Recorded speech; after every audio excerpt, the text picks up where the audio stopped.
Caught my fiancée cheated on me, made her lose a job. She is begging me to take her back. I really wonder when I will get past this. I 24 male and my fiancée 25 female have been together for 6 years. I proposed to her during COVID and she was actually having her affair when she accepted my proposal. Why would anybody do that?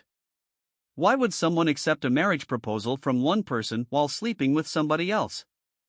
I'm a pretty awkward guy. I've never been big with the ladies, but when I met my fiancée, let's call her Bess, I was head over heels in love within a minute.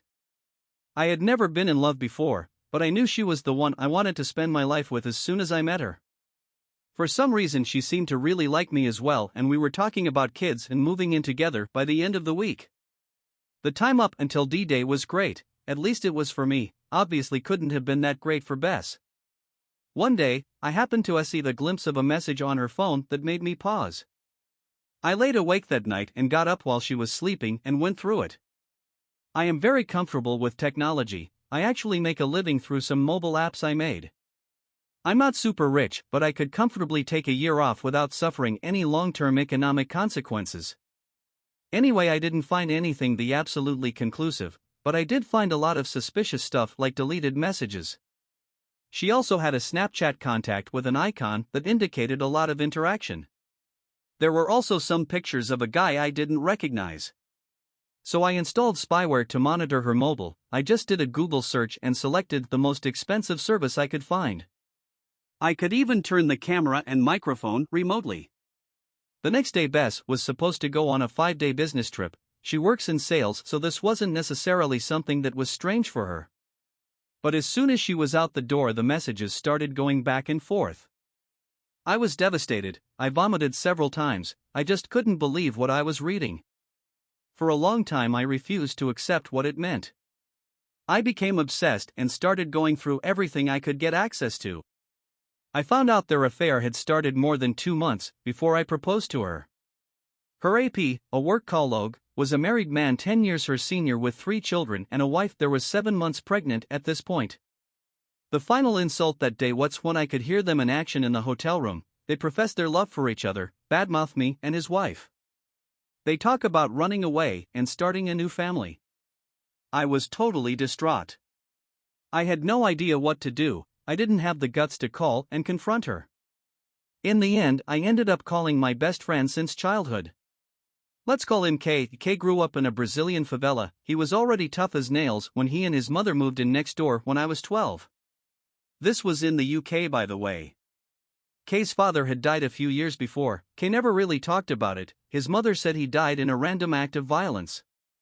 My mother left us when I was 10, she was pills obsessed, and my father never remarried. K didn't know a word of English, but over that first summer we became close friends and I learned some Portuguese and he some English. I guess we bonded so strongly through shared trauma. Me and K has been inseparable since, which is kind of weird. I am a conflict-shy and awkward nerd. K is very popular and not afraid of anything, unlike me. K is not big or muscular or anything like that, he's just damn tough. Everybody loves K. In high school someone planned a surprise party for him and 250 people showed up. I can probably count my friends on one hand, and 3 of them are more people I know than actual friends. I told K everything, showed him the messages and the emails I managed to uncover. He was silent for a long time. He told me that he couldn't give me any specific advice because this was something I had to deal with. I had to deal with this the way that was right for me. He then proceeded to remind me about a girl he had been with that had cheated on him. He went nuclear, he exposed her to family friends and went no contact. I had no idea what to do. K's suggestion was the only thing I had, so I told him that I wanted to do with something like that to Bess. For the next few days we packed all her stuff, drove it to a storage unit, changed the locks on my apartment and prepared to pick her up from the airport. Thankfully K was driving. I was actually sitting on my hands to hide how much they were shaking. Bess was all happy and laughing when she got into the car. She instantly notices something wrong with me. I just told her I wasn't feeling well. K smiled at her and told her I had a cool surprise planned for her at her parents' house. I didn't say anything, not a single word, the entire trip. I tried to not let her see my face, and I faked the smile as best I could. From the moment Bess got into the car, the rest of the day seemed like it played out in slow motion. I had already talked to her parents the day before and told them we were coming by. I told them I had the surprise announcement to make. When we arrived, there were hugs and smiles, and I almost backed out at that point. I love her parents, they've been so good to me and always made me feel welcome. Soon Bess was sitting on the sofa in between her parents. At some point someone asked about the big surprise. Kay encouraged me to go on. I started off by telling her parents how fond I was with them and how grateful I was that they had welcomed me into their family and treated me in such a way that I always felt welcome. Then I choked up for a few minutes. I had this entire speech planned out, it was eloquent and composed. I totally forgot my speech, so I just blurted it out. Bess has been cheating on me with a work colleague that has kids and his wife is 7 months pregnant. The engagement is off, the wedding is off. Our relationship is over. Bess, your stuff is in this storage container. I just dropped the key on the floor.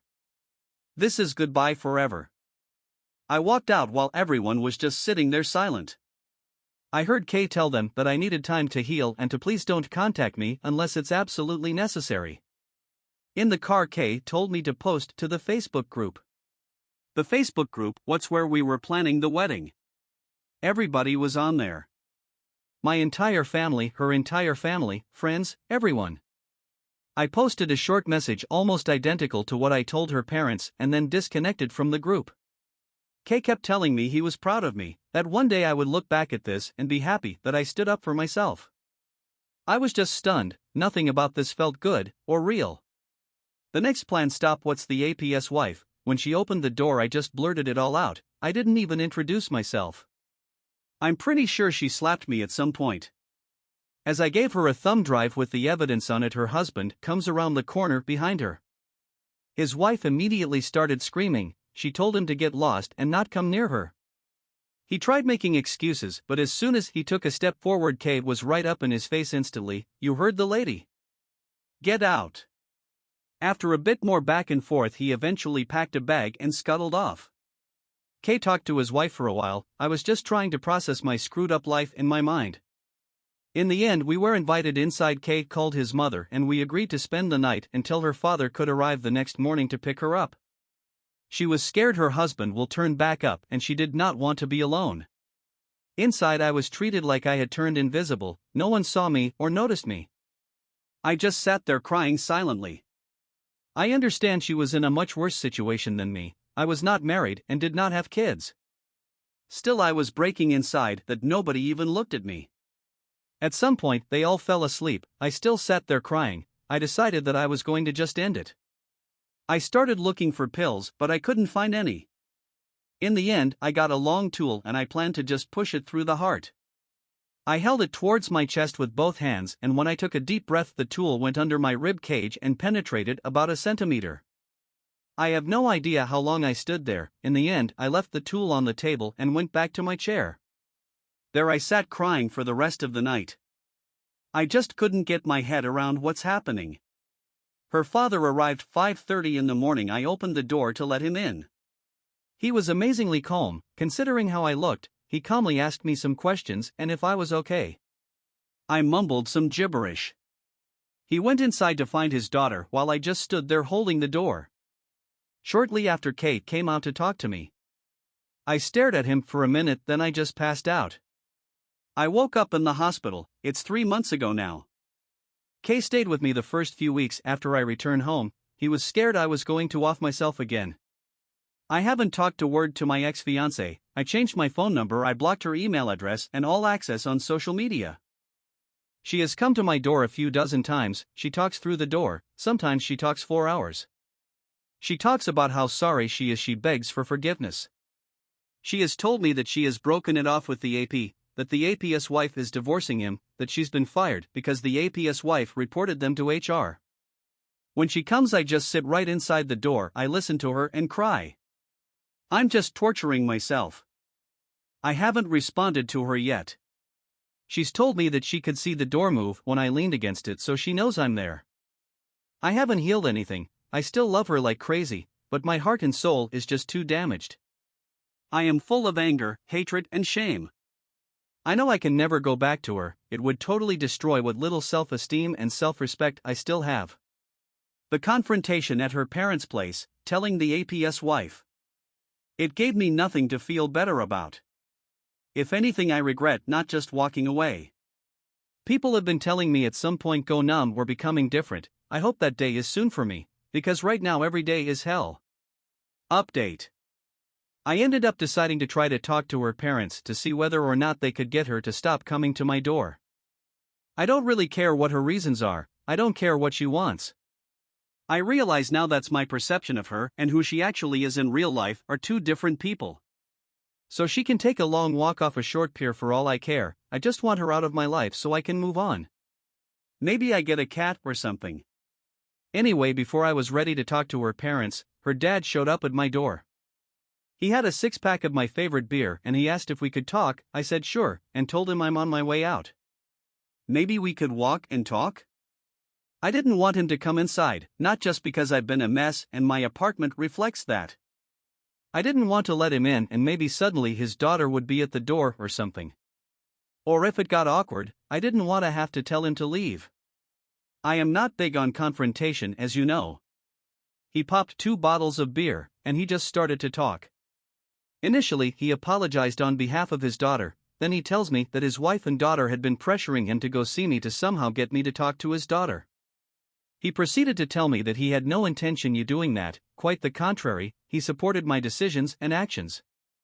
He told me that his daughter was spoilt and selfish, and that he hoped that for once she would have to face the full consequences of our actions. Maybe, he hoped, she could be a better person in the future. Then he got really weird, really fast. He started asking me a lot of questions about how I was. The questions were leading, and it was obvious that he was hopeful that I was in a lot of pain. It was like he was anticipating me being in a lot of pain and that he would enjoy seeing that. It freaked me out, so I told him the complete opposite. That I was over his daughter, that it didn't really bother me that much. I was very happy now and moving on, etc. He seems very disappointed in this, I have no idea why. Then he went on to talk about my ex's pain. His tone was all wrong when he did this, he was trying to hide it, but he seemed gleeful that he was enjoying it. I noped right out of it at that point. I pretended I forgot something at home, I said goodbye and ran off. I'm done with my ex now, you strangers snapped me out of it. I am ready to move on. It still hurts and my self-esteem and ego is still shot. But I am done, I am ready to move on. A lot of you were right, I think. I dodged a bullet, not just with her, but probably with the rest of her family as well. What kind of father is gleeful of his child's suffering? Update. After the feedback on my last post, I realized that maybe I misread the situation with her father. He has always been great to me, and I have a lot of respect for him. I decided to give him a call and just talk to him. You guys were right, his leading questions to me was because he was trying to find out if there was any chance of me going back to his daughter. He said he was hopeful for that, and that I was good for her. Even though he said she didn't deserve me. That made me feel really good about myself for a while, that he recognized that. The reason he was smiling when he talked about his daughter was the culmination of a lifelong argument with his wife about her parenting style. He had told her so many times over the years that letting her daughter get away with things, spoiling her, not giving her discipline, etc. This would have severe negative consequences in the future. His biggest regret with his daughter was letting his wife overrule him on this. He was smiling and being gleeful in anticipation of telling his wife he was right. I asked him if everything was okay between us and there was no problems at all. But he jokingly said maybe it was time for him to get a divorce. Apparently, the confrontation between him and his wife and daughter didn't go that well after meeting me. But this time he told me he wasn't going to back down. This seemed to be a fight that had been a long time coming for him. As for Kay, he has been great, as he always is. He has been supporting me and encouraging me all along. Now that I am out of it, I realize how right he was, that one day I would be proud of what I had done. I stood up for myself, something I usually never do, and I feel awesome from it. 100% will do again in the future when necessary. My ex showed up again at my door, and I actually talked to her this time. she begged me to let her in so we could talk. But I wasn't going to talk to her on her terms. If I was going to talk to her, it would be on my terms. I told her okay, but I had some things to do and that I would meet her at a local park in half an hour. I didn't want her inside in my mess. And as some of you pointed out, maybe she could make some accusations or something if I met her alone. Strangely enough, I wasn't nervous, felt kinda good actually. For once in my life I felt pretty sure of myself. Anyways, I went to the park, she was there crying. I sat down, we had some meaningless small talk. She tried to interrogate me about what me and her father talked about. I told her that was private between me and him and frankly, none of her business. I was starting to get bored, so I asked her what she wanted to talk about. She then went into this hour-long tirade about how sorry she was, she loved me so much, how wrong it was, how she hurt me, yada yada. She begged for me to consider reconciling. She would do anything.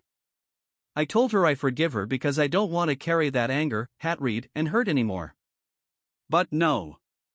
Getting back together? That is never going to happen. People who love other people don't do what she did to me. Her actions proved beyond any doubt that she is not a nice person.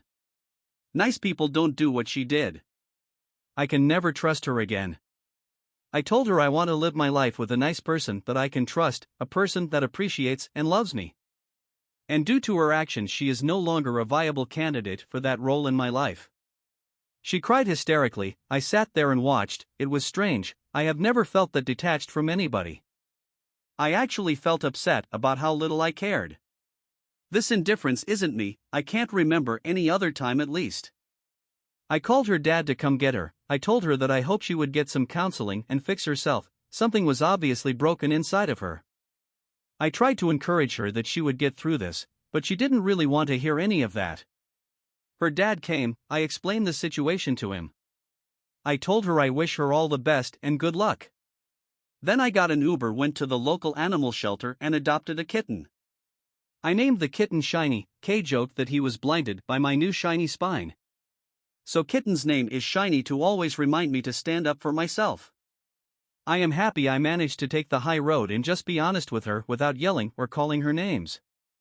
I've been playing with my amazing kitten, having a lot of fun, and Kay is coming over later to play some video games and swing down some beers. I am sad about my ex, I feel sorry for her. I will miss the good times we had, but I'm also relieved that I am done with this now. I received some hard, uncomfortable truths from some of you, but it was what I needed to hear. I suddenly came home and caught the wife's AP that was sitting on my couch and told me, "Hey dude. Welcome back." Well, here goes, guys. I am currently out of town visiting family for a week. My grandma, who lives with my parents, is very ill, and I wanted to say goodbye. My girlfriend, who I have been with for 7 years, recently had surgery and didn't feel comfortable traveling the 5-hour car ride with me. Very understandable, because she is still in quite a bit of pain. I've been here about 3 days now, and will be spending another 2 here at my parents'. My girlfriend and I have always had a strong relationship. We get along very well. We manage to communicate about almost everything. We rarely fight. In fact, when we do, it is usually about housework, which admittedly is usually my fault, as I leave too much of it on her. This will be relevant in a bit. We had a fight about the housework right before I left to visit my grandmother. Since she had surgery, she hasn't been about to keep up with the cleaning and laundry much, and the house has gotten a bit out of hand. She is kinda a neat freak, where I am okay with clutter, and even by my standards, the house was getting pretty messy. I promised I would clean up, and I did, but she kept insisting more needed to be done. I thought it was clean, but it wasn't up to her standards. Now that I've left, I can see I was a bit in the wrong, and I feel bad, and I've told her so via text. She seems to forgive me. She didn't mean to snap at me over it, she's in pain, and is exhausted and just wants more help around the house. I only see clutter when I clean, but I don't think about things like vacuuming and dusting. I thought we had cleared the air and were okay, but she has been very distant over the days I have been here. Very little communication. And now, I got a text from my best friend telling me he saw her walking about a hardware store with some guy. He described him as tall, with dark black, long hair, and a full beard. This does not fit the description of any of her friends. She was leaning against his arm while they walked around the store. He saw them leave together and walk to the chain restaurant across the street. My girlfriend has never given me the impression she would cheat, ever. We've always told each other when we had crushes on people and been open when other people expressed feelings to us, and with her leaning on the guy, I'm worried, but at the same time, my girlfriend tends to lean on all of her friends she feels comfortable with when there is a lot of walking involved. She had a heart condition, now more exacerbated by her recent surgery, and she does faint on occasion. She always holds my arm when we walk around stores, and I've seen her do the same with her girlfriends. So it may be that she was having a dizzy spell and leaned onto this guy for support, whoever he is. I've expressed that I'm thinking of leaving here today and coming home early, and after all day of not talking to me, she responded, no. Visit with your family. You never see them. Spend all the time with grandma that you can. She doesn't have long left, and I'm sure spending her last days with you will be really comforting for her. It's flattering that you are homesick though and you miss me. I miss you too. I didn't want to sound accusatory, so I sent something along the lines of, hey. Dave said he saw you at hardware store today and meant to say hi, but didn't have the time. She responded, I wasn't at hardware store today, just grocery store. Admittedly, I was a bit suspicious. My girlfriend doesn't really do social media. She is a high school teacher, and all she has is a Facebook. She keeps it for professional purposes only, and has basically nothing on there, so I decided to check her email. I know, I feel awful, but I'm starting to get worried. She had a few from some generic Gmail around that was basically something like, Sugarlandman1234. There was no Google Plus info on the page. I also Googled the Gmail, and could find no other accounts associated with it. The back and forth, Sugarlandman1234, sorry about the email. Shattered my phone on a job and not gonna replace it until my contract expires. Girlfriend, that's okay. I totally understand. We still on for Saturday? Sugarlandman1234, yeah. I'm free. Is the boyfriend gone already? Girlfriend, yep. He left the other day. Shouldn't be back until like Wednesday. Sugarlandman1234, cool. Sounds good then. Girlfriend, do you want to get dinner or pizza? On me, of course. We will need some fuel, or I imagine we will be exhausted. Sugarlandman1234, that nice of you. Don't know yet. Well, decide that day. I've got my dad's phone now. He don't really ever use it, so I'll text you from there. He'll let you know it's me. That was the entirety of it, really. Now I'm even more worried. Should I come home early? Confront her over the phone? Leave it alone until I get home when I was going to anyway? Edit, some info that has come up in comments below. She just had a hysterectomy. She is only recently home from the hospital and doesn't have much energy. We haven't had sex since the surgery. She says she can't. I honestly believe her because I've changed the bandaging on her stitches and they looks painful. Other than slowly walking around, she can't do too much. My best friend and his girlfriend, now fiancée, have all been mutual friends together for several years and all go out together frequently. He knows for sure what he looks like and that it was her. I'm sure this is not relevant at all, but a guy can hope. My birthday is in 10 days. Edit 2, my friend drove by my house. There is a white truck in the driveway, but the plates on it are from a neighboring state. It's getting kinda late there. Edit 3, friend drove by again. Truck is still there. Truck is from another state, but girlfriend has family in that state. My girlfriend is not really close with her family at all. We really only see them on holidays. However, my girlfriend's family owns a construction company. But their company lays concrete. I don't think they have any carpenters or anything like that. I could be wrong though. I want to give her the benefit of the doubt because she had never done anything to make me mistrust her in the past. You guys have been such a comfort to keep me level-headed, and I thank you. A lot of you think there is a surprise for my birthday, and I hope that is it. And many of you think she is cheating, which I hope isn't the case. I don't want to leave early and risk missing out on time with my grandma. Some of you have suggested I have my friend check up on her, but that worries me. Won't I seem paranoid if nothing is going on? Edit 4. On current communication with my girlfriend, I have called her 3 times and texted her a ton. I haven't been accusatory, just asked what she was doing and if she had any friends over. Basically, we live in a dead zone cell phone coverage wise. We live in a town surrounded by cornfields for miles and miles. We get spotty reception at best. When I last spoke to her, she said she was doing laundry and working on a quilt she is making for my mom. Both the laundry and her sewing room are in the basement. We get no service in the basement. A little while ago I got a picture message of our cat laying all over her quilting supplies, and one saying she missed me. It's possible she hasn't gotten my texts, because she has very possibly been in her sewing room all day. She can spend hours there working on projects and watching Netflix.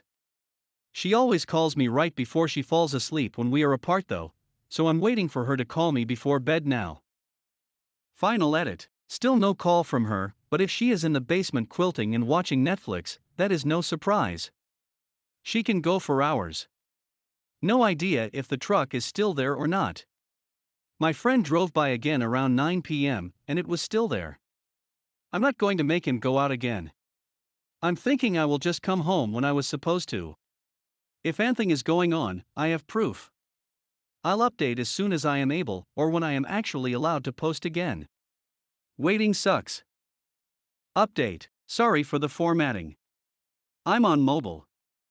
Well, here goes. I'm going to pick up where I left off with the last post and detail what happened from there. My girlfriend called me at 1 a.m. and apologized profusely, saying she didn't realize what time it had gotten to because she was busy. She normally calls me around 11:30 or so. I decided then and there that I was gonna save the texts from Dave, a screenshot of the email, and confront her when I got home. I weighed my options and decided it was better to be cheated on and let it go on a few extra days and spend time with my family, than to rush home or accuse her over the phone and find out she was planning something for my birthday. I think that would ruin her trust in me forever. Nothing seemed odd when she called. She asked after my family, sent me a few progress pictures of the quilt she was making for my mom, told me she loved me, and that she would call me in the morning. Monday morning my grandma took a turn for the worse, and my brother, mother, and father all gathered at the hospice to spend the final hours with her. Somewhere in the very wee hours of Tuesday morning, she passed away from lung cancer. Seriously, people, put down your cigarettes. We were really her only remaining family. My father was an only child, and she had no living siblings, and she had moved in with my parents a while ago and hasn't kept in touch with anyone. In lieu of planning a traditional funeral, we just decided to proceed with having her buried next to her husband's plot, something she had already pre-planned, paid for, and requested in her will, and spent Tuesday gathered around in the living room telling stories about her and looking through her shoe boxes full of photographs to create an updated photo album. It was nice, actually. My girlfriend kept in constant contact with me through this whole thing, and talked to my parents as well. They love her. During that time I decided to let everything fall out of my mind other than my family. It was pretty evenly split on what people believed about my girlfriend, but what felt right in my gut was that she was planning something from me. Many of you said I was denying any possibility she was cheating and had my head in the sand. That she was blowing this guy, ducking him in my bed, and that she was on some sort of Johnson-related carnival ride? Some said I trusted her too much and that it would come back to bite me. And many of you said I didn't trust her enough. That I was letting what my friends saw cloud my judgment. There is some truth in that. Many of you wondered if Dave hated my girlfriend or wanted to get with her. I promise you that is not the case at all. Dave has been cheated on before and just wanted to look out for me. If I had asked him to confront her, he would have done it in a heartbeat, but even he thought something was up knowing us for as long as he has. I asked him to leave it, and that I would deal with everything when I got home. If there really was nothing going on, I didn't want to risk crushing her spirit when she was just trying to do something nice for me. I let my girlfriend know I would be home sometime Wednesday, but I was gonna have breakfast with my family first. She requested I call her when I get in the state. This was my intention, but I was getting so homesick, and I just really needed to see my girlfriend, so I hit the road sometime around 5 a.m. With no rest stops and minimal traffic, I made pretty great time and got home at 10:30 or so. As I pulled into the driveway, I saw the white truck parked there already. I swallowed the lump in my throat and walked up to the front door. I kept repeating in my head that I trusted her and that there was nothing going on. As I walked in the front door, which enters into the living room, I locked eyes with the guy. He was sitting cross-legged on the floor in sweatpants and a tank top eating cereal off my coffee table. He looked younger than I thought he would be from Dave's description. But he had a full beard and long black hair in a ponytail. He nodded and said, "Hey dude. Welcome back." Which felt odd. I just stood there, staring at him, wading through the surrealness of the situation looking for the right words. My girlfriend then came down the hallway, smiled and hugged me. "Hey. I'm so sorry about Grandma. Any chance you remember my cousin Max? I know it's been a while." I stared at him, and I swear I had never seen this person in my life. I just had this sinking feeling and only replied, "I don't think we have met." "Aunt Ellen's son. The one that lives in other state." And suddenly it dawned on me. Her Aunt Ellen's husband, Uncle Joe, was her second husband. She married young but split up with this kid's father pretty early. Max lives with his dad in other state, and Max's dad is 100% Italian, which explains the hair. All I could say was, "Whoa man. You've grown up." He just laughed and said, "Yeah. I've changed a bit." The last time I saw this kid he was a chubby, neon green-haired, acne-covered teenager in an tap-out t-shirt. He really came out of puberty well. I think I last saw him 4 or 5 years ago on Christmas. She asked me if we could talk. So I followed her into our bedroom. She basically said he was moving back in with Aunt Ellen and getting a job as a grunt with her family construction company part-time. He wants to go to a local college around us, and my girlfriend promised to help him fill out his FAFSA, polish his entrance letter, and study for his placement tests in exchange for some work. He went to an alternative trade school for carpentry his last 2 years of high school, and my girlfriend's dad says he did pretty well. She said she had something planned for my man cave, but they hit a few hang-ups, and it's taking longer than expected. She brought our Xbox upstairs into the living room and has made me swear I will not enter the basement for any reason until my birthday. I debated pretending I wasn't worried at all, but I like that we are always honest with each other. I told her Dave saw her out with her cousin and had me a bit worried about him.